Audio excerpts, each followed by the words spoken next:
Hey there nation, and welcome to the show where we help you to play miniatures wargaming on a budget. It is I, Commander Cheapskate, and today we're doing a quick impromptu video because the new AdeptiCon 2025 preview just dropped last night, and they made a bunch of amazing reveals that are really super excited for, especially for us who play in Warhammer the Old World.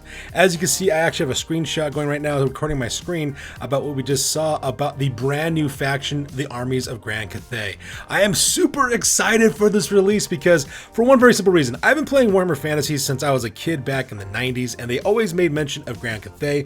They always talked about it with like the Skaven supplements. That's where the Skaven learned how to do all their assassination techniques. They mentioned it with the Ogre Kingdoms, talking about how they tax and they extort money between different caravans going through the Silk Road from Grand Cathay as well. They also mentioned it in the maps and the lore of the greater Warhammer Fantasy battle setting over time. And this is a faction that never really received a lot of, received nothing actually. They never actually made any miniatures for these guys. They always talked about it, but never did anything with them. There are several factions throughout the Warhammer Fantasy setting that does this, but Grand Cathay though finally got its release. The video, of course, that we talked about last night showed up on the AdeptiCon preview. They gave us a beautiful voice performance by the same actress who's also in the video games as well. In fact, if I remember correctly, our boy Nathan from the Great Book of Grudges, he actually made a bunch of videos about Grand Cathay and how they do things in the video game of Warhammer Total War. Well, they got the very same voice actress to actually do the narration for their preview last night, which is absolutely fantastic. You can check it out on the Warhammer community page. It's really well done, and it gets you really excited as well. But more importantly than that, though, they actually gave us some miniatures now. It says, Grand Cathay is the realm of the celestial dragon emperor Xin Yang, an immortal who has ruled for over 5,000 years.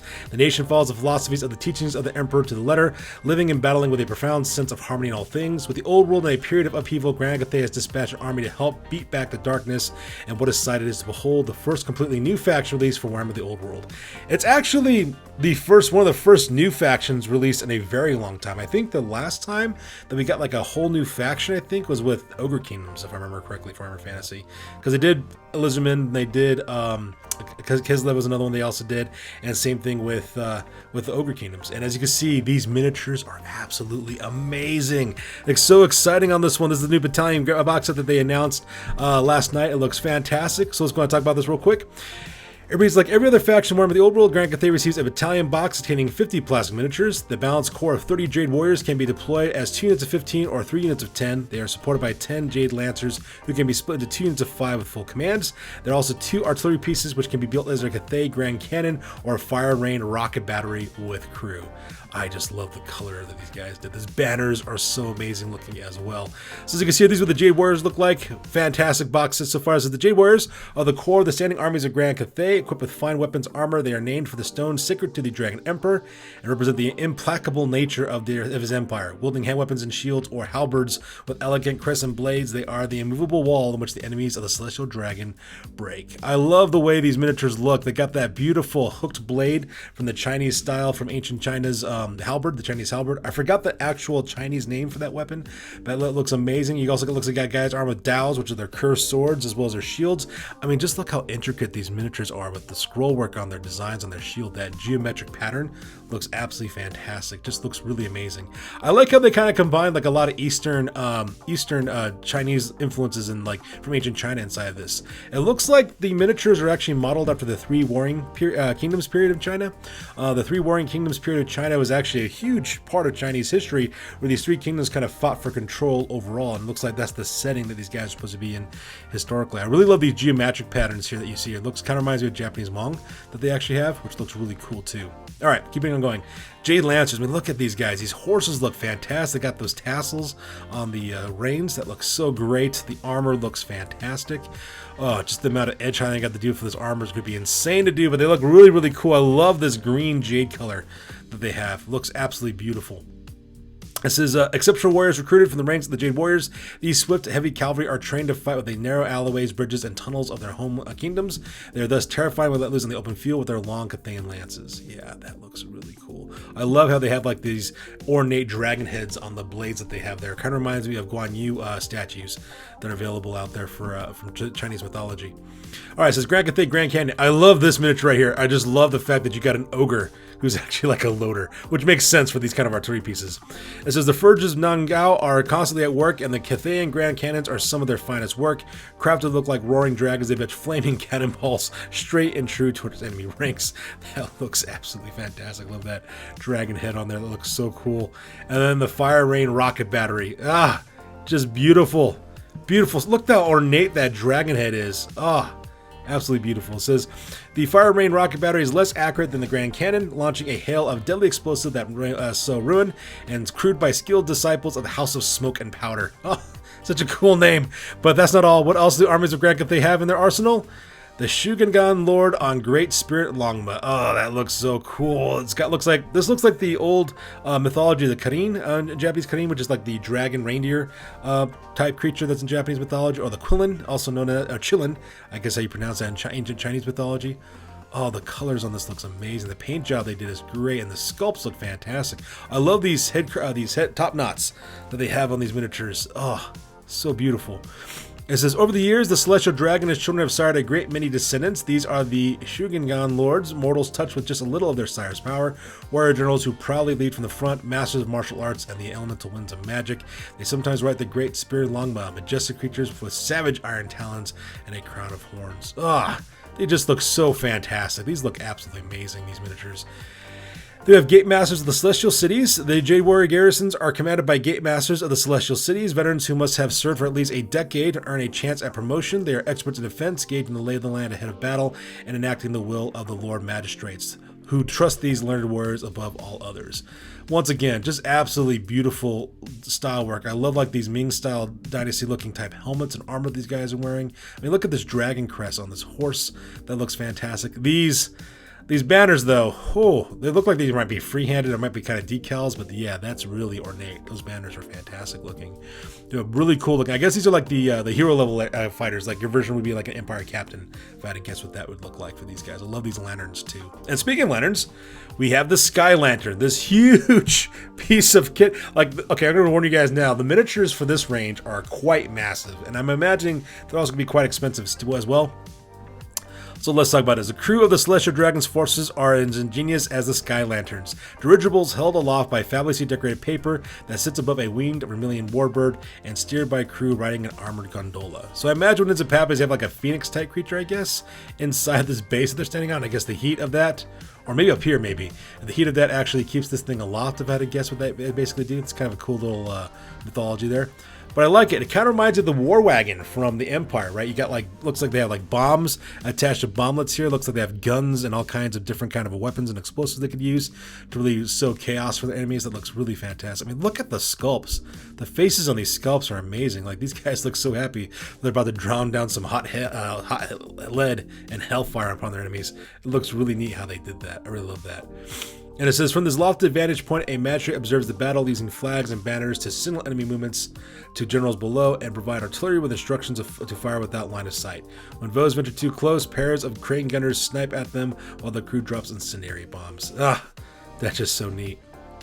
And then, of course, we have the Cathayan Sentinel, these massively huge stone giants. They talked about these quite a bit. Looks like there's 3 different types of these kind of giants that they could use based on what materials you're using to make them. So it says, born of the dragon's mastery of the elemental winds, Cathayan Sentinels are towering statues fashioned to look like great warriors. Travelers in Grand Cathay may notice them inert, dotted around cities or standing guard over bridges. Legends tell that they are the remnants of a once vast army created by the Dragon Emperor in the distant past when chaos threatened the Grand Cathay before. So you can see we have like these really cool looking animated statues. I love how they have like these different gemstones embedded in the armor. I think it's supposed to be like represent the fact these are like the magical elements of these statues that make them come to life when they need to. Sentinels are constructed from materials such as terracotta, jade, and even volatile warpstone, with each material affording different properties. They are silent observers until roused, where they are monstrous combatants of unstoppable force. If I remember correctly, I think they talked about this in the video last night with the preview, like how like the warpstone giant actually makes you lose toughness for enemy fighter, all fighters around them, so you want to keep them by themselves and away from your friendly fighters. But just so ornate, it just looked really cool. I really love the paint job that they did on these guys. It looks really good how they did that.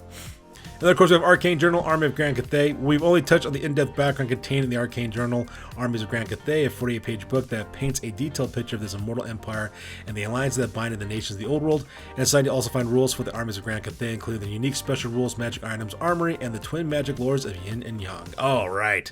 So it looks like our buddy, our good friend, Elias Mathiasen, when he did the Warhammer Army project, he actually talked about a little bit with that magical lore. So I wonder if they could took inspiration from his work, because he did a really good job on that one as well. And then probably the centerpiece is Miao Ying, the Storm Dragon. Looks absolutely fantastic. Kind of reminds me of the name from Big Trouble in Little China, if you guys ever watched that movie. That dragon looks amazing. And plus you also have the actual human version of this character.